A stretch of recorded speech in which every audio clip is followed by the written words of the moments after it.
Hey everyone, Tyler here, Tyler Dice Golf. This video is going to be on Tiger Woods winning the Tour Championship and how to stop pulling shots. So let's lead off a little bit of housekeeping. As if you're watching this video, you may see a pop-up that asks you if you want to become notified when I do these live videos. So if you want to become notified, click yes. Yes, I'd like to be notified. You won't automatically pop up the video, but it'll just notify you when I start doing these live videos. So if you want to get more of these great videos, hit yes, you want to be notified. And as always, if you enjoy these videos or you're enjoying a certain part of them, just hit like the parts that you find interesting. And if you have any questions, go ahead and ask them. And at the end of the Facebook Live, I'll make sure to answer them if there's any questions around.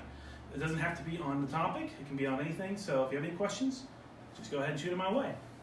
So, today's Monday, the day after the Tour Championship, and Tiger Woods was your winner. He won by 2 over Billy Horschel. Billy Horschel played a really solid 4 days and finished at 9 under par, and Tiger finished at 11 under. Some like to say that he may have limped in a little bit, shooting 1 over par.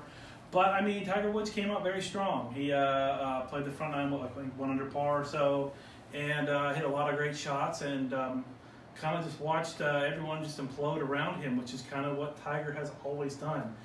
He's been so solid in his game throughout his whole career, and it's nice to see that he's playing better. He's still got it, and so it's really cool to watch that. It was really cool to watch the final round yesterday, and to pretty much just see him intimidate everyone around him that had a chance to win and just falling apart. I mean, these are great players like Rory McIlroy and Justin Rose. They literally just melted.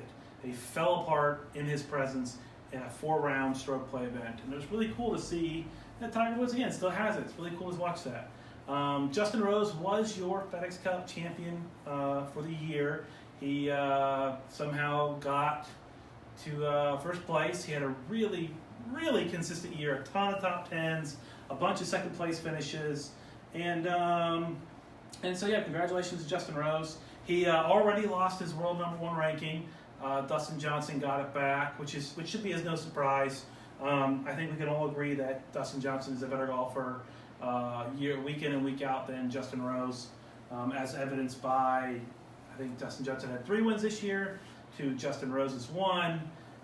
And if you would go ahead and you'd actually looked at the points breakdown, it's really kind of fishy and funny how Justin Rose got a lot more points for some of his wins than Dustin Johnson did.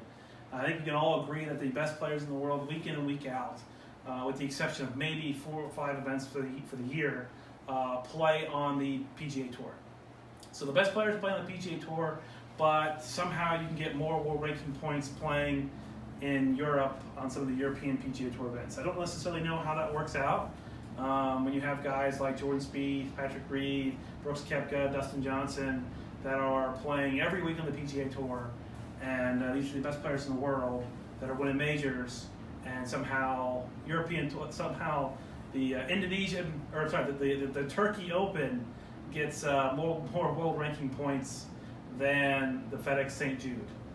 So I don't really know how it works out, but anyways, that's how it shakes up sometimes. But again, congratulations to Justin Rose, hard-working guy you can really admire for sticking with it and sticking to the process and grinding through a lot of bad stuff for a lot of years. So now achieved the world #1, gold medal winner, and now he's a FedEx Cup champion. Joins another, I guess you could say, Great Britain and Ireland guy to win the FedEx Cup, there being Rory McIlroy.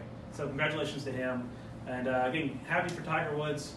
Happy to see him get back to his old stuff. So moving on, the rest of this video is going to be on how to stop pulling shots, right? So a pull, right? Let's grab my 8-iron, and let's talk about what happens when you pull shots. So you can pull a golf ball, which is a golf ball that kind of starts left and stays left, right? Maybe has a little bit of curve to it, but whatever. But for a right-handed player, it starts left, stays left. That's a pull. Those happen a couple different ways. Either the club face is closed to your swing path, or your club face is square to your swing path and it's going left. So it can happen both of those two ways. Or you could just be aimed left of your target and you hit a straight shot and it comes out as a pull. So let's kind of show that on the screen here. Let's, I'm going to do something. Or,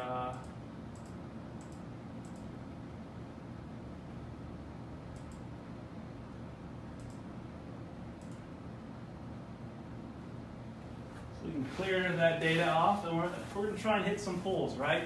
So the first pull is going to be a straight shot, just aiming too far to the left, right? So straight up pull to the left, right? Aiming too far to the left. Now this next one, let's try and have a pretty neutral swing path with a closed face, right? So let's see if we can pull that off.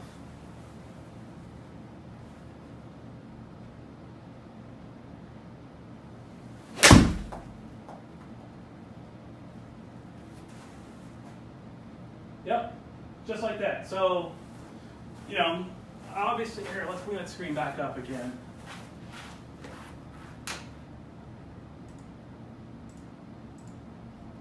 So, as you can see here, obviously I aimed way to the left, hit this nice straight pull. But the second one, right? So we have a club path that's 0.8 degrees to the right. So very neutral, pretty neutral, I mean, neutral. And then we have a club face at 2.3 degrees to the left. And so we got a shot that just pretty much pulled to the left, right? So no big deal, but those are two pulls. And so let's do another one. So we have a aim to the left, club face to the left, and let's hit one more where the swing path is to the left and the club face is pretty square.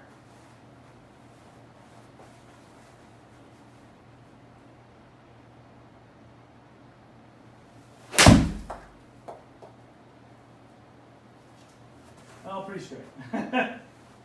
One more time.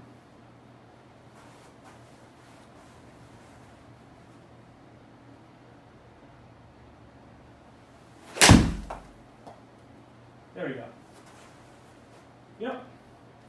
So anyways, those are some pulls, right? So what's happening when that's going on, right? What's going on? What's going on with your swing? Is it your swing? Is it just happening at the end? Or I'm sorry, towards like impact? You know, what's going on? How can you prevent these sort of things from happening? The easiest thing that I find, and the first thing you should check, is your ball position. If your ball position is too far forward, that's going to allow the club face to want to go to the left and close. It could cause any number of those shots. Okay? So with just a simple check of your ball position, maybe it's too far forward, moving it back to the appropriate spot can straighten things out for you right away. So simple ball position check can really make a world of difference in your results. Next, you could have a club face that is closed at address, and you don't realize it. Closed at address, to me, when I look at it, could appear square to you, even though it is closed. So you want to make sure that your club face isn't shut down. Everyone's irons have different angles and different looks to them, and so if you're not careful, your irons could produce a somewhat of an optical illusion when you look down, and even though your club face is closed, it could appear to you that it's square. So you just want to make sure that your club face is square. It could be with the lines and the grooves and all that stuff, but it happens. So another easy check is to just make sure your club face isn't closed at address, okay? Because again, all those shots can happen with a face that's closed at address. Now, the tricky one, coming over the top. This is someone that likes to take the club too far inside, loop it back around to the outside, and they slap at the golf ball. This is something that you know, people that say hit a lot of fades, hit a lot of controlled fades, hit some slices, and then hit some big pulls. Those are going to be your 3 big misses. Well, actually 4 big misses. So big slice, a little fade, power fade. You can have a slight pull, straight shot, pull, hook.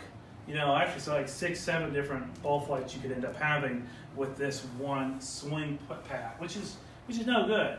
And so something like that, again, you're taking the club too far to the inside, looping it back around, coming over the top. More often than not, I see these shots happen, this swing happen, because they have a lack of range of motion in their core, meaning they can't get their body in the appropriate spots that they need to, and so they have to make up for it with their swing. Okay? Not strong enough, not flexible enough. So if that's you, I don't really have too many swing tips for you to help you with that, other than start stretching, maybe work out a little bit more. Those two things are really, and I got to throw a plug in here. The my TPI guys from the Titleist Performance Institute down in Georgia, Seattle in Georgia, those guys have done a lot of really good pioneering work in figuring out a lot of deficiencies in your swing and how they're related to just people not being strong enough or not being flexible enough.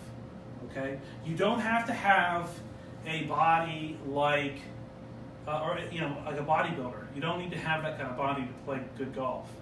You just need to be able to swing the club correctly and get your body in the right positions. It doesn't have to be a perfect body. You just need to be able to do enough of the right things. And that's where the My TPI guys have made huge strides, and they've been doing a lot of work in trying to inform everyone of what they're finding in their research. So kudos to those guys. But yeah, if you're coming over the top, the My TPI guys are a great resource to go use, because a lot of their stuff is all free. They have videos all over the place to try and help people with certain areas of their game. So yeah, if you're coming over the top, those two things are really important. Also, if you really want to work on the swing part, you can, if you have some technology, you can record your swing like on your smartphone. And there's some golf swing apps out there that you can download. Most of them are free. And you can import your swing into that app. And what you want to focus on is you want to try and work on having this club not go too far to the inside, having it stay on plane more as you swing, and have it not come over the top. So you want to feel like it almost goes outside on the way back and then inside on the way through. But there's a bunch of body mechanics that go along with that. And so it can get pretty crazy pretty quickly. You can get some pretty horrible results unless you have someone that's very competent watching you as you make these changes. Which is why I led off with something simple like ball position and club face at address. Because those two things are very, very simple changes that you can make on your own, and not to have any crazy side effects that go along with them. So those three things are kind of your barometer to check first when you have pulls.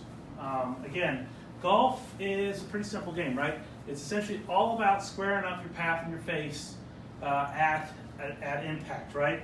So if you can do that, you can hit some pretty good shots, right? Right? I mean, you can square them up. So 1.5 to the path, one on the club face. There's the ball flight that's really, really straight. Okay, it doesn't have to be perfect. It doesn't have to be 0 and 0. What matters is that you're very consistent with it, and that you can perform the shots that are required under pressure if you're trying to play at a really high level. Okay? And so, so that's about all I got for you in this video on how to stop pulling shots. Okay? Nothing crazy. Let's check to see if there's any questions.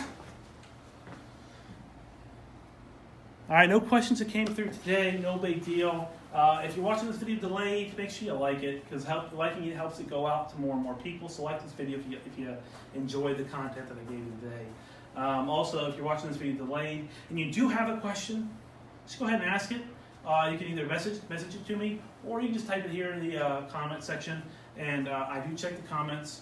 And so if I see it, I will answer it either in the comments or in another video. So thanks for watching. We'll see you later.